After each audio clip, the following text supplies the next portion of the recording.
ಸಿದ್ದು ತುಂಬಾ ಒಳ್ಳೆ ಕೆಲಸ ಮಾಡಿದಾನೆ. ದುಬೈಯಿಂದ ಶಿವಪಾರ್ವತಿ ಸ್ನೇಹಿತೆ ಅವ್ರ ಮೊಮ್ಮಗಳ ಜೊತೆಗೆ ಬರ್ತಿದ್ದಾಳೆ ಅನ್ನೋ ಇನ್ಫಾರ್ಮೇಶನ್ ಕೊಟ್ಟಿದ್ದಕ್ಕೆ ನನ್ನ ಕೆಲಸ ಈಸಿ ಆಗಿದ್ದು. ಸಿದ್ದು ಹೇಳ್ದಾಗೆ ಈ ಭ್ರಮರಾಂಬನ ಹಿಡ್ದಿಟ್ಟಿದ್ದೀನಿ. ಆ ಮೊಮ್ಮಗಳನ್ನ ನಮ್ ಕೈಯಲ್ಲೇ ಇಟ್ಕೊಂಡಿದ್ದೀನಿ. ಭ್ರಮರಾಂಬ ಮೊಮ್ಮಗಳಾಗಿ ಆ ಮನೆ ಒಳಗೆ ನಮ್ಮವಳನ್ನ ಕಳ್ಸಿದ್ದೀನಿ. ಇದೆಲ್ಲ ಸಿದ್ದು ಐಡಿಯಾ ಇಂದಾನೆ. ಈ ಮುದುಕಿ ಮೊಮ್ಮಗಳನ್ನ ನನ್ನ ಕೈಯಲ್ಲಿ ಇಟ್ಕೊಂಡು ಎಲ್ಲಿಂದ ಈ ಮುದುಕಿ ಕದಲ್ದೇ ಇರೋ ಹಾಗೆ ಮಾಡಬೇಕು. ಅಲ್ಲಿ ನಾನ್ ಕಳ್ಸಿರೋಳಿಂದ ಆ ಮನೆಯಲ್ಲಿ ಪ್ರಶಾಂತತೆ ಇಲ್ದೇ ಇರೋ ಹಾಗೆ ಮಾಡಬೇಕು. ಇವಾಗ ಶುರುವಾಗಿದೆ ಹೊಸ ಆಟ.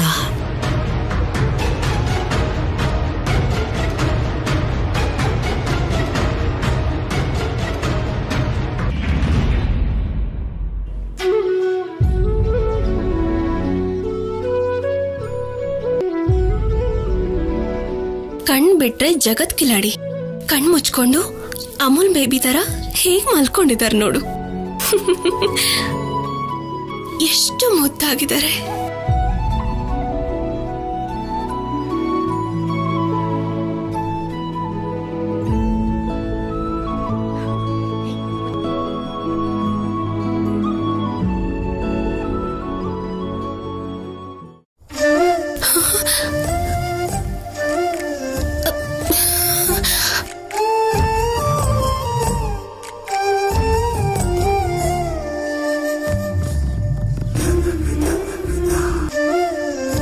ನಾನು ನಿದ್ದೆ ಮಾಡ್ತಿರ್ಲಿಲ್ಲ. ನಿದ್ದೆ ಮಾಡೋ ತರ ನಾಟಕ ಮಾಡ್ತಿದ್ದೀರಾ ಹಾಗಾದ್ರೆ? ನನ್ನ ಹೆಂಡತಿ ಯಾವಾಗ ಬರ್ತಾಳೆ ಅಂತ ಕಾದು ಕಣ್ಣಿಗೆ ನಿದ್ದೆ ಬರ್ತಿತ್ತು. ಅದಕ್ಕೆ ರೆಸ್ಟ್ ಮಾಡ್ತಿದ್ದೆ ಅಷ್ಟೇ. ಹೌದಾ? ಸರಿ, ನಿಮ್ಗೆ ನನ್ ಮೇಲೆ ಎಷ್ಟು ಪ್ರೀತಿ ಇದೆ? ಹೇಳೋದು ಕಷ್ಟನೇ ಇದೆ. ನಾನು ಹೇಳಲ್ಲ, ಆದ್ರೆ ತೋರಿಸ್ತೀನಿ, ನೋಡ್ತೀರಾ? ಸರಿ, ನೋಡೋಣ. ತೋರ್ಸು ಅಂತೀರಾ? ನೀನೇ ಹೇಳಿದ್ಯಲ್ಲ, ತೋರ್ಸು. ನನ್ ಮನ್ಸಲ್ಲಿ ಇಷ್ಟೊಂದು ಪ್ರೀತಿ ಇರೋದ್ ಗೊತ್ತಾದ್ರೆ ನನ್ನ ಇಷ್ಟೆಲ್ಲ ಪ್ರೀತಿಸಿದಳಲ್ಲ ಅಂತ ಪ್ರೀತಿ ಕಡಿಮೆ ಆಗ್ಬಿಡುತ್ತೇನೋ. ನೋಡಿದ್ಮೇಲೆ ನಾನು ಇನ್ನೂ ಇಷ್ಟೇ ಪ್ರೀತಿ ಮಾಡ್ತಿದ್ದೇನೇನೋ ಅಂತ ಪ್ರೀತಿ ಜಾಸ್ತಿ ಆಗತ್ತೇನೋ. ಆಮೇಲೆ ತೋರಿಸ್ತೀನಿ ಬಿಡಿ. ಇವಾಗ ತೋರಿಸ್ತೀಯೋ ಇಲ್ವೋ?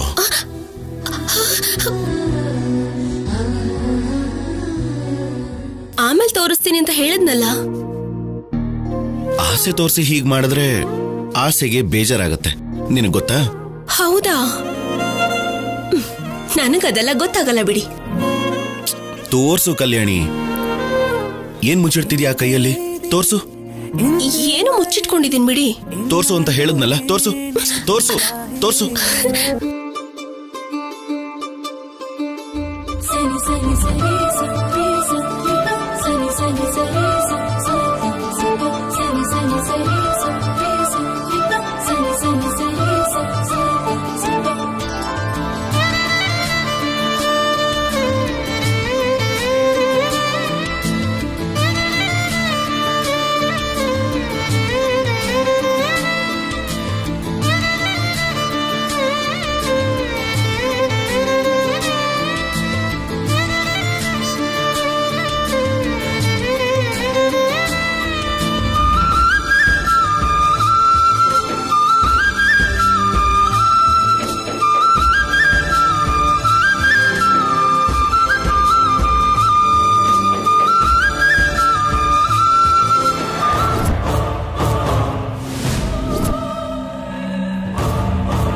ನೋಡಿದ್ರ ಕೈ ಎಷ್ಟು ಕೆಂಪಾಗಿದೆ ಅಂತ? ಅಂದ್ರೆ ನಿಮ್ಗೆ ನನ್ ಮೇಲೆ ಇಷ್ಟು ಪ್ರೀತಿ ಇದೆ ಅಂತ ಅರ್ಥ. ನನ್ನ ಪ್ರೀತಿಗೆ ಈ ಮದರಂಗಿ ಸಾಕ್ಷಿ ಹೇಳ್ತಾ? ನಿಮ್ ಪ್ರೀತಿಗೆ ಅಷ್ಟೇ ಅಲ್ಲ, ಮದ್ವೆ ಆಗಿರೋ ಗಂಡಂದ್ರ ಪ್ರೀತಿ ಬಗ್ಗೆ ನನ್ನಂತ ಹೆಣ್ಮಕ್ಳಿಗೆ ಸಾಕ್ಷಿ ಹೇಳೋದು ಈ ಮದರಂಗಿನೇ. ಈ ಪ್ರೀತಿ ಇವಾಗ್ಲೇ ಅಲ್ಲ ಕಲ್ಯಾಣಿ, ಯಾವಾಗ್ಲೂ ಇರತ್ತೆ. ಎಷ್ಟೇ ಕಷ್ಟ ಬಂದ್ರೂ ಹೀಗೆ ಇರತ್ತೆ.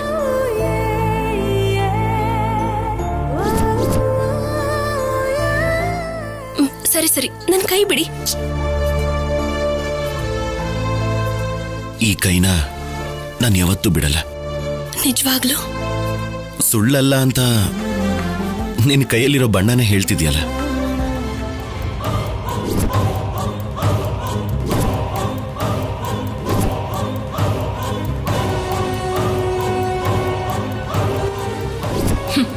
ಶೌರ್ಯ, ಯಾವ ಪ್ರೀತಿಗಾದ್ರೂ ನಂಬಿಕೆ ಮುಖ್ಯ.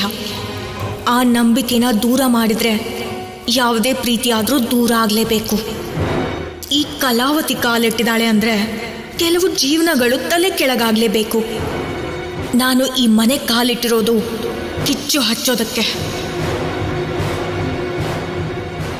ಐ ಲವ್ ಯು ಕಲ್ಯಾಣಿ.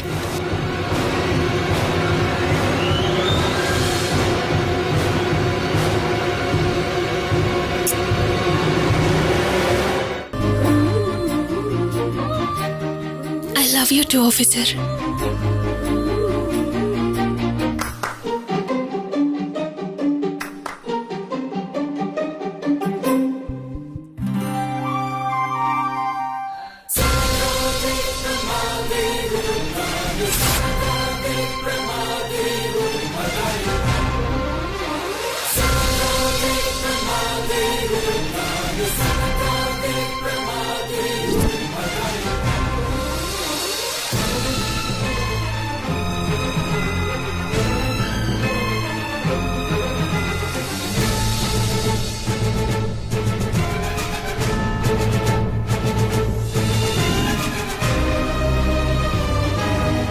ಶೌರ್ಯ, ನಾನು ಈ ಮನೆಗೆ ಬಂದಿದ್ದೆ ನಿನ್ಗೋಸ್ಕರ, ನಿನ್ನ ಜೀವನನ ಅಲ್ಲೋಲ ಕಲ್ಲೋಲ ಮಾಡೋದಕ್ಕೋಸ್ಕರ. ಆದ್ರೆ ನನ್ನ ಆಟ ಇನ್ನೂ ಶುರು ಆಗಿಲ್ಲ. ಸ್ವಲ್ಪ ಟೈಮ್ ಬೇಕಾಗುತ್ತೆ. Wait for some time.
ಏನತ್ಗೆ ಕುಂಕುಮ ರೆಡಿ ಮಾಡ್ತಿದ್ದೀರಾ?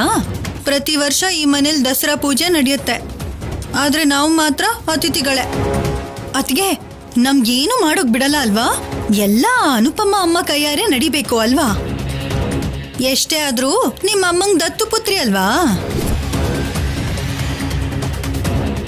ಯಾಕೇನು ಮಾತಾಡ್ತಿಲ್ಲ ಅದ್ಕೆ? ಅಷ್ಟು ಸೀರಿಯಸ್ ಆಗಿ ಕುಂಕುಮ ಕಲಿಸ್ತಿದ್ದೀರಾ?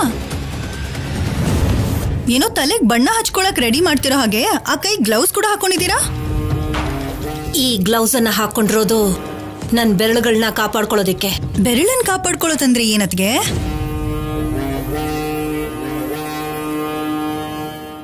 ಇದನ್ನ ಕುಂಕುಮದಲ್ಲಿ ಕಲ್ಸಿದ್ರೆ ಮಿಕ್ಸ್ ಆಗೋಗುತ್ತೆ. ಯಾರಿಗೂ ಯಾವುದೇ ರೀತಿ ಅನುಮಾನ ಬರ್ದಿರೋ ಹಾಗೆ ಅನುಪಮನ್ ಬೆರಳು ಸುಟ್ಟು ಹೋಗೋ ಹಾಗೆ ಮಾಡತ್ತೆ. ಆಮೇಲೆ ಅನುಪಮನ್ ಬೆರಳುಗಳು ಸೀರೆ ನೇಯೋದಕ್ಕೂ ಕೆಲ್ಸಕ್ಕೆ ಬರ್ದಿರೋ ಹಾಗಾಗತ್ತೆ. ಏಕಲವ್ಯನ್ಗೆ ಹೆಬ್ಬೆಟ್ಟು ಎಷ್ಟು ಮುಖ್ಯನೋ, ಸೀರೆ ನೇಯ್ಬೇಕು ಅಂದ್ರೆ ಅನುಪಮನ್ಗೂ ತೋರ್ ಬೆರಳು ಅಷ್ಟೇ ಮುಖ್ಯ ಅಲ್ವಾ? ಏನತ್ಗೆ ಇಷ್ಟೊಂದು ಕ್ರೂರವಾಗಿ ಯೋಚನೆ ಮಾಡ್ತಿದ್ದೀರಾ?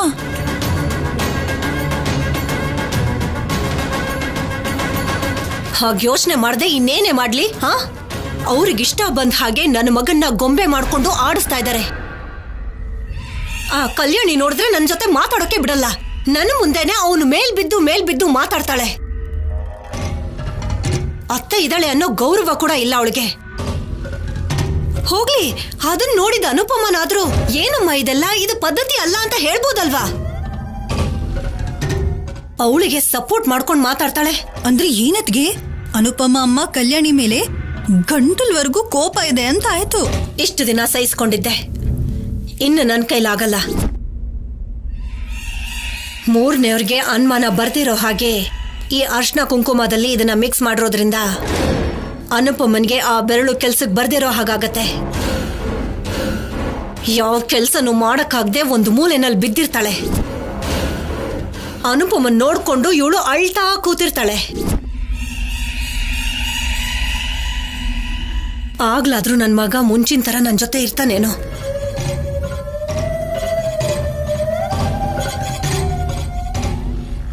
ಮತ್ತೆ ಪೂಜೆಲ್ ನಮ್ನ ಕೂತ್ಕೊಳ್ಳೋಕ್ ಬಿಡಲ್ಲ ಅಲ್ವಾ ಅದ್ಕೆ? ನಮ್ಮನ್ ಕೂರ್ಸೋಂತ ಅಗತ್ಯ ಏನೇ ಇದೆ? ನಾವು ಕೂತ್ಕೋತೀವಿ ಅಂದ್ರು ನಮ್ಮಮ್ಮ ಹೇಗೂ ಅನುಪಮ ನೀನೇ ಮುಂದೆ ಬಂದು ಪೂಜೆ ಮಾಡಮ್ಮ ಅಂತಾಳೆ. ಮೊದಲನೇ ಓಂ ಅಕ್ಷರನ ಅವಳ ಕೈಲೇ ಬರೆಸ್ತಾಳೆ. ಓಂ ಬರೆಯೋದಿಕ್ಕೆ ಈ ಅರ್ಶನದಲ್ಲಿ ಬೆರಳು ಹಾಕಿದ್ರು ಅಥವಾ ಕುಂಕುಮದಲ್ಲಿ ಬೆರಳು ಹಾಕಿದ್ರು ಆಮೇಲೆ ಆ ಬೆರಳು ಯಾವ ಕೆಲ್ಸಕ್ಕೂ ಬರಲ್ಲ. ಒಟ್ನಲ್ಲಿ ಒಳ್ಳೆ ಐಡಿಯಾ ಮಾಡಿದಿರ ಅದ್ಗೆ. ನಿಜವಾಗ್ಲೂ ಸೂಪರ್ ಐಡಿಯಾ.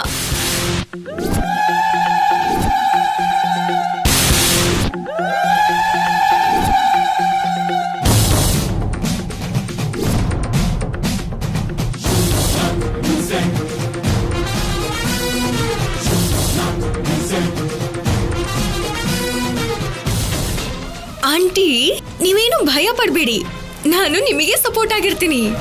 ನೀನೇನೆ ನಮಗ್ ಸಪೋರ್ಟ್ ಮಾಡೋದು. ನೀನ್ ಯಾಕೆ ಸಪೋರ್ಟ್ ಮಾಡ್ತೀಯಾ? ನೀವ್ ಯಾಕೆ ಈ ಕೆಲಸ ಮಾಡ್ತಿದ್ದೀರಾ? ನಾವ್ ಯಾಕೋ ಮಾಡ್ತೀವಿ, ನೀನ್ ಯಾಕೆ ಮಾಡ್ತಿದ್ಯೋ ಅದನ್ನ ಹೇಳು. ಆ ಕಲ್ಯಾಣಿ ನನ್ನ ಅಳಿಸಿದಾಳೆ. ಎಲ್ರೂ ಫಂಕ್ಷನ್ ಆಚರಿಸಿದ್ರೆ ನನ್ನ ವಿಡಿಯೋಗ್ರಾಫರ್ ಆಗಿ ಮಾಡಿದ್ಲು. ನನ್ನನ್ನು ಅಳಿಸಿದ್ರೆ ನಾನು ನೋಡ್ತಾ ಸುಮ್ಮನೆ ಇರ್ತೀನಾ?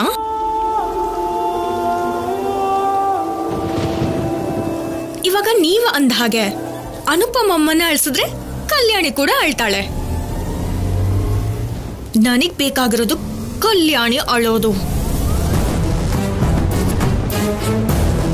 ಸರಿ ಬಿಡಿ ಅದ್ಕೆ, ನಮ್ ಜೊತೆಗೆ ಇರ್ತೀನಿ ಅಂತಿದ್ದಾಳಲ್ವಾ, ಇರ್ಲಿ ಬಿಡಿ.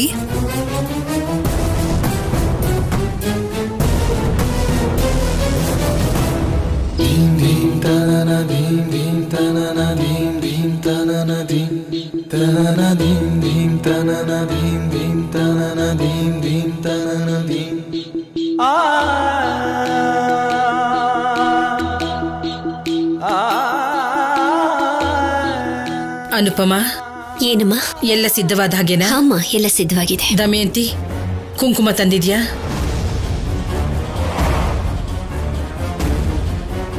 ಮೊದಲನೇ ಸಲ ನನ್ಗೊಂದು ಕೆಲಸ ಒಪ್ಸಿದ್ಯಲ್ಲಮ್ಮ. ನಾನೇನೇ ಮಾಡಿದ್ರು ನನ್ ಮನಸ್ ಪೂರ್ತಿಯಾಗೆ ಮಾಡಿ ಮುಗಿಸ್ತೀನಿ.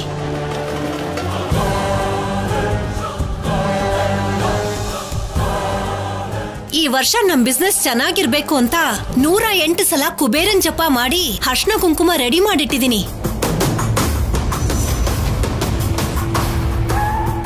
ಹೌದತ್ತೆ, ನಾನ್ ಕೂಡ ಜೊತೆಲೇ ಇದ್ದು ನೋಡ್ದೆ. ಮತ್ತೆ ಎಲ್ಲಿ ಕುಂಕುಮ?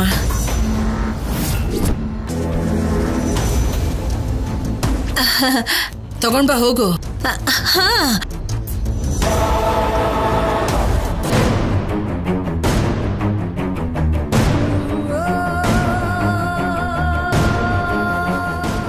ಅಮ್ಮ ಅನುಪಮ, ನಮ್ಮನೇಲಿ ತಿಂಗಳ ಲೆಕ್ಕ ಬರೆಯೋದಕ್ಕೆ 12 ಪುಸ್ತಕಗಳಿವೆ. ಅದರ ಮೇಲೆ ಓಂ ಅಂತ ಬರಿಬೇಕಲ್ಲಮ್ಮ. ಹಾಗೆ ಆಗ್ಲಪ್ಪ. ಪ್ರತಿ ವರ್ಷ ಅನುಪಮ ಕೈಯಲ್ಲೇ ಬರ್ಸ್ತಿದೀವಿ. ವ್ಯಾಪಾರ ಎಲ್ಲ ತುಂಬಾ ಚೆನ್ನಾಗಿದೆ.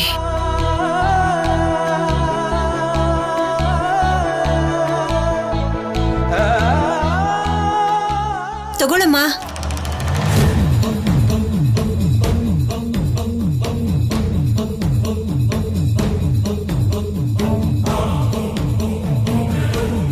ಅಮ್ಮ ಕಲ್ಯಾಣಿ, ಈ ಕುಂಕುಮನ ಅಮ್ಮನವ್ರ ಪಾದದ ಹತ್ರ ಇಟ್ಟು ಅಕ್ಷತೆ ಹಾಕಿ ವಿಳ್ಯದೆಲೆಯಿಂದ ಆ ಕುಂಕುಮನ ಅಮ್ಮನವ್ರ ಮೇಲೆ ಹಾಕಿ ಎಲ್ಲ ಶುಭನೇ ಆಗಬೇಕು ಅಂತ ಬೇಡ್ಕೊಂಡು ನಿಮ್ಮ ಅಮ್ಮನಿಗೆ ಆ ಕುಂಕುಮನ ಕೊಡು. ಹಾ ಸರಿ ಅಜ್ಜಿ.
ಅನುಪಮ, ಮನಸ್ಫೂರ್ತಿಯಾಗಿ ಅಮ್ಮನವ್ರನ್ನ ಬೇಡ್ಕೊಂಡು ನೀನ್ ಕೈಯಾರೆ ಆ ಪುಸ್ತಕಗಳ ಮೇಲೆ ಓಂ ಅಂತ ಬರೆಯಮ್ಮ. ಹಾಮ್ಮ.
ಇರಮ್ಮ ಇರಮ್ಮ ಇರಮ್ಮ.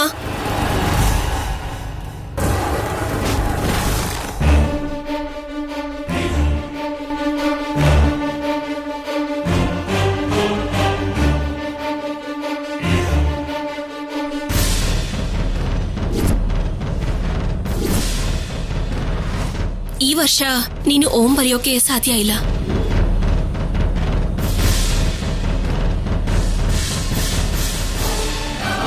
ಯಾಕೆ ತಮಾಷೆ ಮಾಡ್ತಿದ್ಯಾ?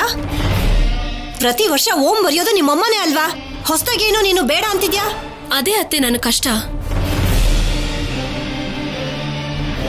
ನೋಡು ಅಜ್ಜಿ, ಯಾವಾಗ್ಲೂ ನಮ್ಮಮ್ಮನ ಕೈಯಿಂದಾನೇ ಎಲ್ಲ ಕೆಲಸ ಮಾಡಿಸ್ತೀಯ.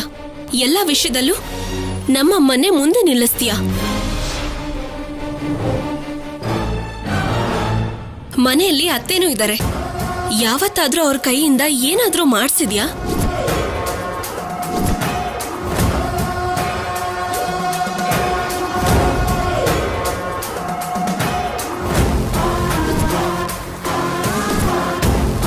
ಅವ್ರ ಪಕ್ಕದಲ್ಲಿ ಚಿಕ್ಕಮ್ಮನೂ ಇದ್ದಾರೆ.